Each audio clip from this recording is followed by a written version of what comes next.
Welcome back to the deep dive. Today we're finally moving past all the hype and the sort of philosophical arguments about artificial general intelligence. Yeah, it feels like for years we've been stuck asking, is it here? Is it not? What even is it? Exactly. But now, thankfully, we have this landmark research paper that basically says, let's stop arguing definitions and actually start measuring the thing. And that's the core tension, isn't it? Are we looking at genuine general intelligence, or are we just, impressed by AI that's incredibly good at generating text? Right. So this new framework we're diving into, it aims to cut right through that confusion. It gives us a formal, repeatable method to define AGI and measure it against, the generative AI we use every day. So our mission for you listening is to really get your head around this new standard, because it's not just about tracking progress. It seems like it's setting the actual engineering roadmap for what comes next in AI. Definitely. And we won't bury the lead here. This benchmark, it scores systems from 0 to 100% on general intelligence compared to human versatility. Okay, so let me just jump right to the numbers from the study because they're pretty revealing. GPT-4, which, let's face it, blew everyone away back in 2023. Yeah. It scores 27% on this scale, at its peak then. 27, okay. Now, the current, cutting-edge GPT-5 model that the researchers tested, that hits 57%. 57, wow, okay, that's a massive jump. Almost double the score in, less than 2 years? It's huge progress, absolutely. But, and this is the crucial part, I think, we're still a very clear 43 percentage points away from that benchmark of human-level versatility. So the gap isn't just talk. You can actually see it in the numbers. It's measurable. It's measurable, and this research really exposes where those gaps are. That's what we need to unpack. Okay, so before this, the whole debate about intelligence was just like a moving target, wasn't it? Completely. AI beats chess. People say, okay, but can it do Go? It masters Go. Then it's, well, what about creative writing? The goalposts kept shifting. People were just talking past each other. Because there wasn't a stable, agreed-upon, measurable definition of intelligence. It was just fuzzy. And the paper makes a great point. You can't really build something systematically if you haven't clearly defined what it is. So let's pull this out of philosophy. What's the actual formal definition of AGI they use here? Okay, so the paper defines AGI pretty clearly. It's an AI that consistently matches or exceeds the cognitive versatility and proficiency of a well-educated adult human. Versatility, not just peak skill in one area. Exactly. It's not about being a super genius doctor or coder. It's about being broadly competent, adaptable, like a capable adult who can handle a wide range of cognitive tasks. I like that focus on versatility, because that's how we operate, right? If you or I need to learn new software or debug something weird or write analysis, we pull on a whole toolkit of skills.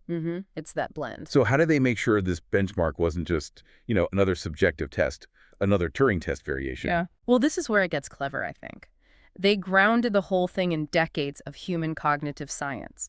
Specifically, they used the Cattell-Horn-Carroll model, the CHC model. CHC. Okay, I've heard of that. That's from psychology, right? Intelligence testing. Precisely. Think of CHC as like the periodic table for human cognitive abilities. It's a well-validated structure psychologists have used for ages to understand and measure human intelligence. So instead of inventing some new AI thing from scratch, they're mapping AI abilities onto this existing validated human framework. Exactly. And that's what puts the AGI versus generative AI discussion on solid, measurable ground. No more vibe checks based on cool demos. We have a structure. Okay, so let's talk about that structure. It's a 100-point scale focused on versatility. How's it broken down? Right. It's designed specifically to emphasize breadth. So the total score comes from 10 core cognitive abilities identified for AI, drawing from that CHC model. And crucially, each ability is weighted equally, 10% each. 10% each. So you could be perfect at math, get a full 10 points there, but that's only 10% of the way to AGI. Exactly. You absolutely have to be versatile. No single superpower gets you there. Let's dig into a few of these abilities, because the categories themselves are really telling. We all know models are good with facts. That's general knowledge. K, I assume. Yep, that's K. Just the sheer breadth of factual knowledge, common sense understanding, pretty straightforward. Then there's reading and writing, RW, which covers everything from understanding complex texts to, composing sophisticated prose, fluency, comprehension, the works. These are the areas where current models really shine. And mathematical ability, again, needs to be robust, right? From basic arithmetic up to calculus and algebra. Right, all the way through. But then we get to the categories that really start to show the gaps. Let's talk about on-the-spot reasoning, R. R, reasoning. What does that mean in practice? This is absolutely critical. R isn't just following known steps or patterns. It's the ability to tackle novel problems, to flexibly figure things out, draw new inferences when you haven't seen something similar in your training data. Ah, okay. Like debugging a completely new kind of error or figuring out a strategy for a situation you've never encountered. Exactly that. It's fluid intelligence in action. And then the memory distinction. This seems really important in the paper. Long-term memory storage, MS, versus long-term memory retrieval, MR. Why split those out? They sound similar. They sound similar, but functionally they're totally different. Storage, MS, is about durable learning. Can the AI actually acquire and keep new knowledge, personal details, procedures, facts during its interactions like we do? Okay, so building up its own knowledge base over time. Yes. Whereas retrieval, MR, is about accessing the knowledge it already has, accurately.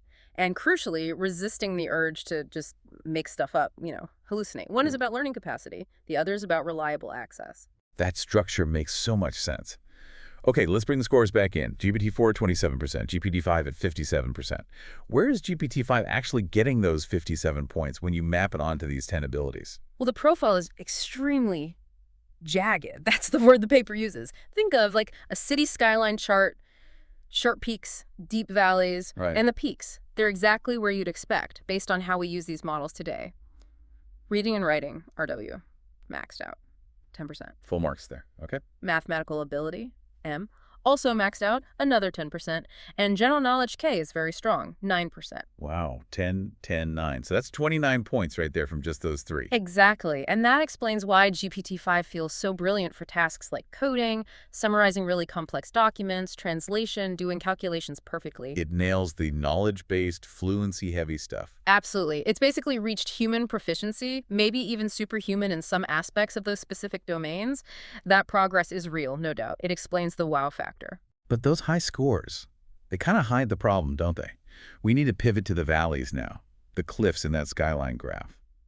Because this seems to be the study's loudest message, why AGI isn't here yet. We absolutely have to talk about the memory gap. This is, I think, the single most important constraint the paper flags, specifically long-term memory storage, MS. Okay. Here's the really startling finding. Both GPT-4 and the much-improved GPT-5 show 0%.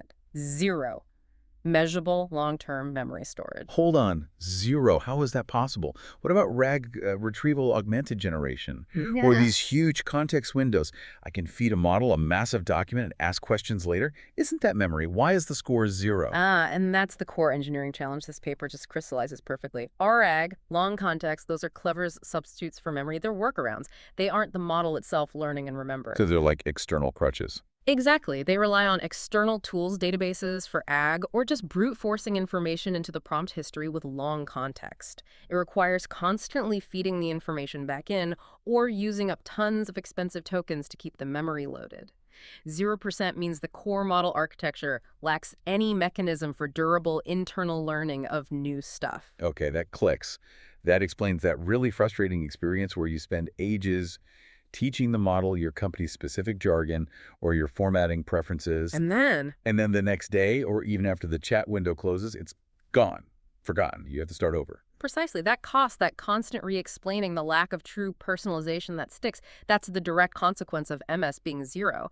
It shows this isn't just semantics, it's a fundamental architectural inability to retain new information durably outside its initial training. So what about the related scores? Working memory, WM got 4%, and retrieval, MR, also got 4%. What do those tell us? Okay, so working memory, WM, at 4%, that's like the model's temporary scratch pad. It's juggling the current conversation. But the authors call it a costly substitute for real long-term memory. It burns through tokens, adds latency, and eventually it just can't hold on to information reliably for complex, long-running tasks. Right. And retrieval, MR, being low at 4%. It's not that the model can't access its vast training knowledge. It can. But the score is low because of hallucinations. It makes things up too often. That lack of reliability, the erosion of trust when it confidently gives you wrong information, that drags the practical score way down. Okay, so the clean mental model here, the takeaways. Generative AI today shows incredible talent in specific areas. Like writing, math, knowing facts. But true general intelligence is about versatility across the whole spectrum. That's the perfect way to put it. Generative AI is a star player in tasks mapping neatly onto RW, M, and K that compress knowledge. Yeah. But general intelligence needs the whole team, the full toolkit. And we need to look at the other low scores, too, because they aren't zero, but they're clearly roadblocks. On the spot, reasoning, R was only 7%. What does a 7% in reasoning actually mean for using these things? Well, 7% means it can follow logical steps if the problem looks pretty similar to things it saw during training. But it's brittle. Face it with true novelty, a situation requiring a genuinely new insight or plan. It struggles. It struggles, yeah. It struggles with complex planning where things change, or debugging across multiple systems where there's no textbook answer. When you need it to form a new abstraction just from the immediate situation, it tends to fall back on pattern matching, not flexible inference. It hits a ceiling fast. That makes a lot of sense from practical experience. Right. And then there's the gap in handling images, audio, physical space, multimodal perception. Those scores were hovering around 4 to 6%. Yeah, quite low. And that's because current vision and audio abilities are mostly surface level, describing what's in an image, transcribing speech. They lack deeper spatial understanding. What do you mean by spatial? Like, you showed a picture of a room, it can list the objects, chair, table, door, but ask it, if I put this tall box behind that low shelf, can I still open the door all the way? That kind of reasoning about space, about how objects interact physically, that's largely missing. Ah, Yeah. okay. Grounding the language into physical reality. Exactly.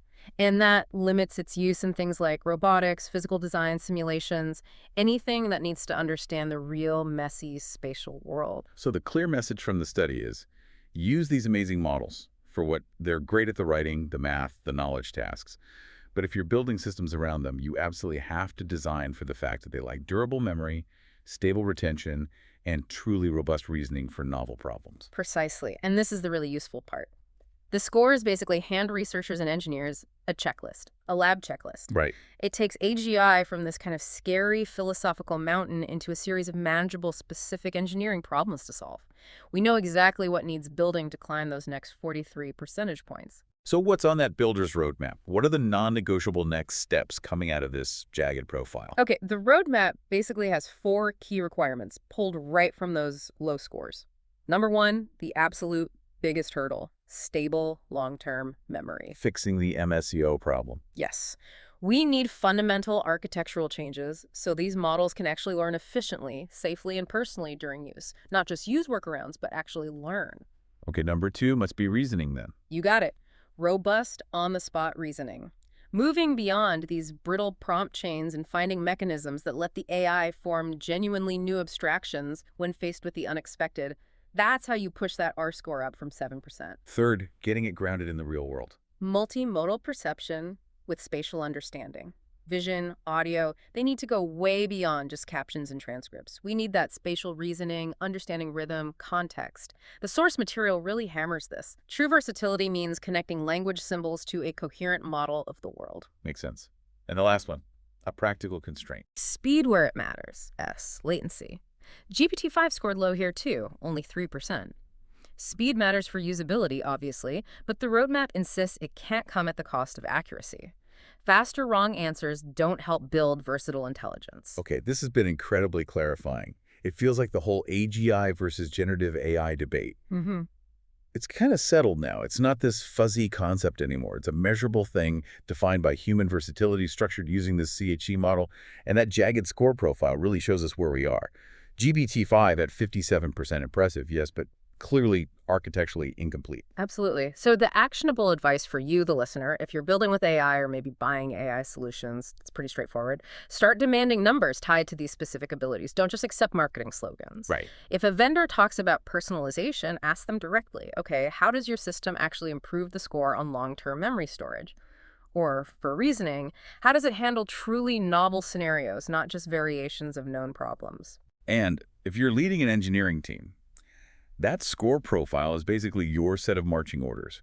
Focus R&D on memory. Focus on reasoning that doesn't break under pressure. And maybe use the actual benchmark tasks from the study to measure progress, not just cherry-pick demos. Exactly. Now, here's a final thought, something for you to maybe mull over later today. We know GPT-5 is near perfect, 10% on reading and writing, but its architectural score on memory is 0, which means you, the human user, still have to constantly manage its memory gaps and its reasoning limits. So think about this. If stable long-term memory systems are truly the critical next step for AGI, what's one specific piece of personal knowledge, maybe a unique process you use, that you could teach a model today and be absolutely confident it would remember and apply it correctly tomorrow without any prompting or reminding from you? And according to this research, for durable retention. It's currently 0. Understanding why that answer is 0 and what it takes to change it, that seems to be the key to unlocking those next 43 points of general intelligence. A lot to think about there. Until next time on The Deep Dive.